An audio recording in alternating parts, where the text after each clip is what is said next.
Hi, welcome to chapter 4 of The Girl Who Speaks Bear. It's written by Sophie Anderson, it's illustrated by Katrin Hanesta, and I'm reading this with permission from Usborne Publishers. We are on to chapter 4, which is called The Show. The main feature of the festival show this year is a puppet show, but not like one I've ever seen before. I helped build the scaffolding behind the stage and glimpsed some of the marionettes. They're bigger than real people. Bigger even than me, and it takes 3 or 4 puppeteers to control each one. Sasha moves closer to the stage, but I stand at the back. Being so tall, I can easily see over everyone's heads. The drums stop and a hush falls over the square.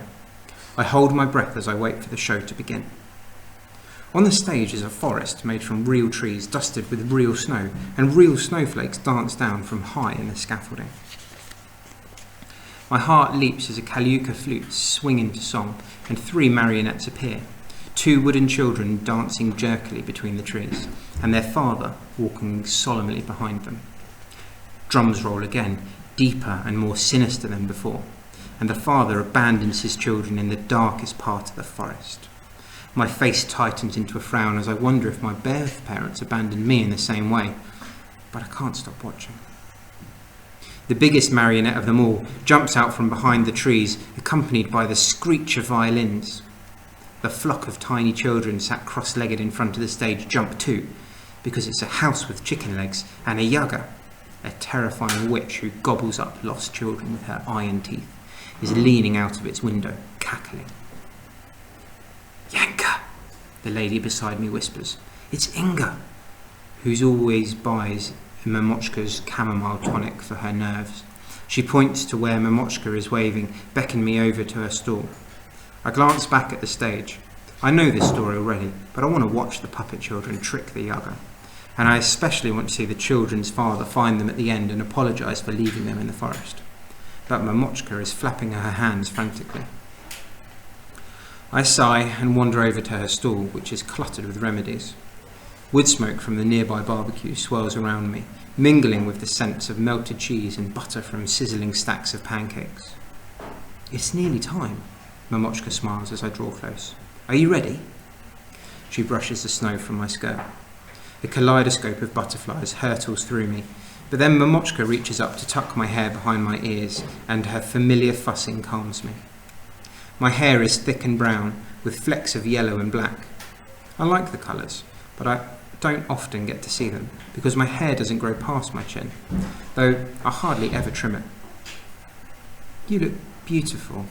Mamochka lifts one of her necklaces of strung tsushiki, the hard, sweet little bead rings she gives customers to dunk in hot tea, and I duck so she can loop it over my head. It falls next to my arrowhead necklace, which has bounced free of my jumper. "Enjoy this moment." Mamochka cups my hands in her face in her hands and kisses my cheeks. I kiss her back, wishing I was still small enough to be enveloped in one of her hugs. There was a time when I fitted perfectly into her arms. The crowd around the stage applaud the end of the puppet show, and music swells, faster and louder. People surge towards us, and a babble of babushkas, the grandmothers who organise the festival, jostle me across the square, while singing loudly about the end of winter and the coming spring. My heart races, everything seems too loud and everyone seems to be moving too fast. Winter looms above me, straw sticking out from beneath her blue dress.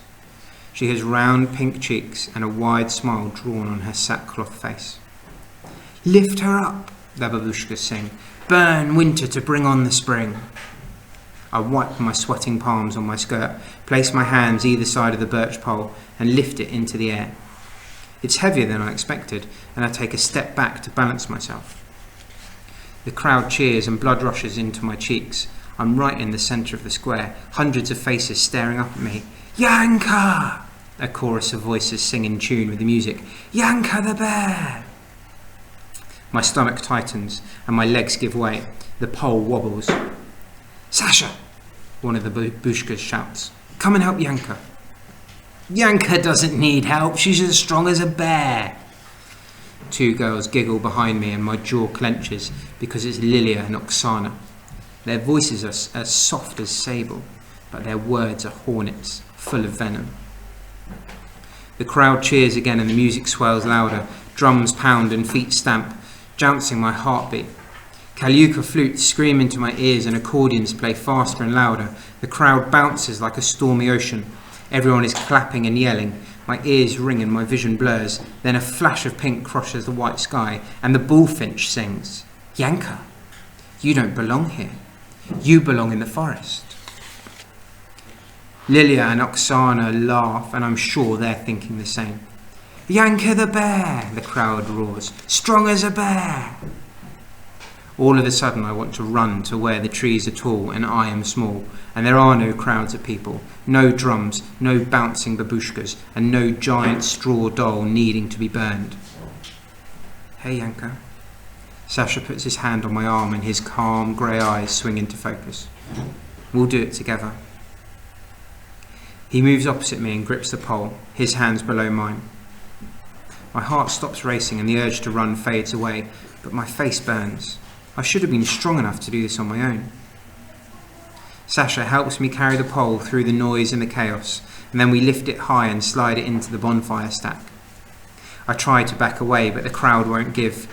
Smoke rises from the bonfire and flames lick up Winter's skirts. Just as the straw doll erupts into a towering blaze, a deafening crack echoes through the air. It takes a moment for me to realise it's the great frozen river. The ice is splitting and the water is starting to flow. With perfect timing, the big melt has begun.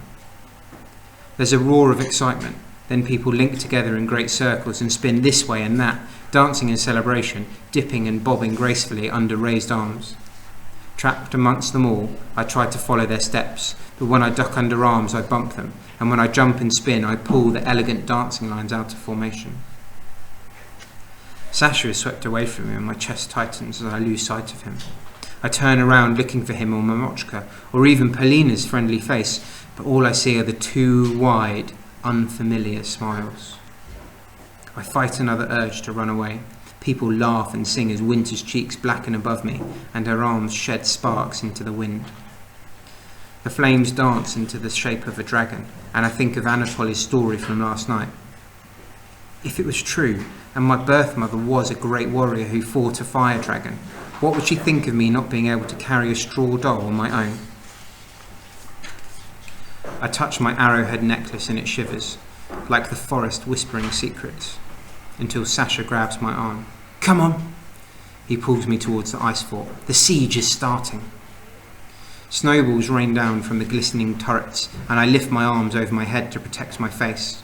A mass of bodies flows towards the fort and shouts rise from every direction. Storm the walls! Lift me up! Yanka, help me!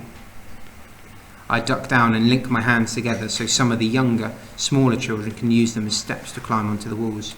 Yanka! Sasha calls. He's reached one of the turrets already. Climb up! I dig my foot into a gap between two ice blocks and start to scale the sheer, icy walls. People clamber around me, quicker and lighter on their feet, but I'm strong. I can do this. I push my gloved fingers into the cracks and heave my body up and up until I'm high on the wall, near the battlements.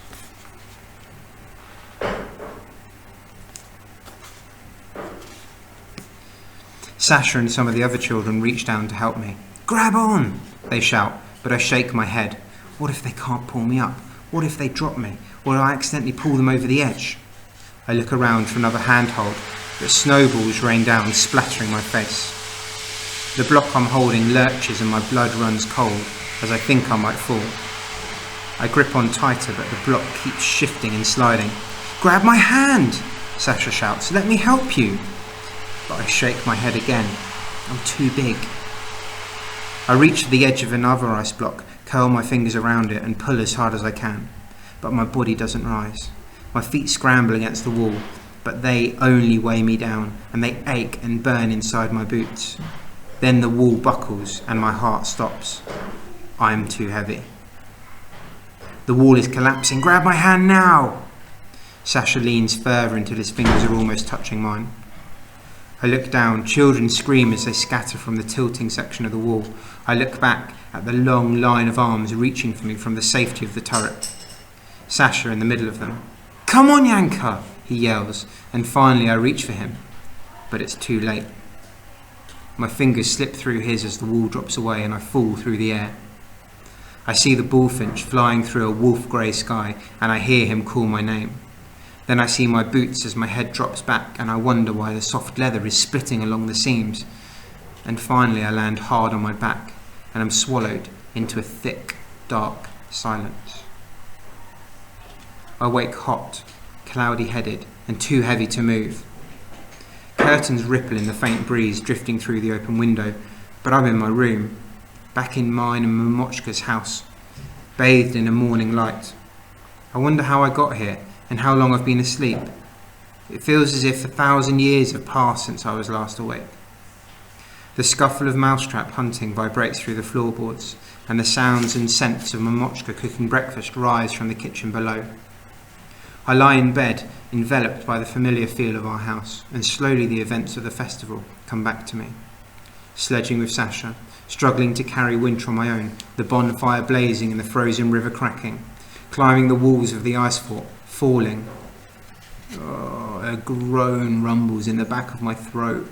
I'm embarrassed for falling and upset to have missed the rest of the festival. I didn't realise how much I've been looking forward to running through the fire maze to Mamochka, and later walking back with her and Sasha through a glowing sunrise. I sit up and slide my legs out of bed. Several of Mamochka's herb compressors fall to the floor, and a minty smell fills the air. My legs feel huge and so heavy. I'm still wearing the skirt Mamochka embroidered in large furry boots. I frown at them in confusion. These aren't my boots. They're made from thick brown fur and have what look like long, dark claws on the toes. The boots touch the floor and I lift them straight up again with a start. I felt the floor. The cold of the floor hit me as if these boots were my own skin. I peer at them closer. I wiggle my toes and the claws on the end of the boots wiggle. Hands trembling, I pull my skirt upwards. The boots go on and on, past my ankles, past my knees. Blood drains from my face and my heart thunders in my chest. These aren't my boots or trousers. These are my legs.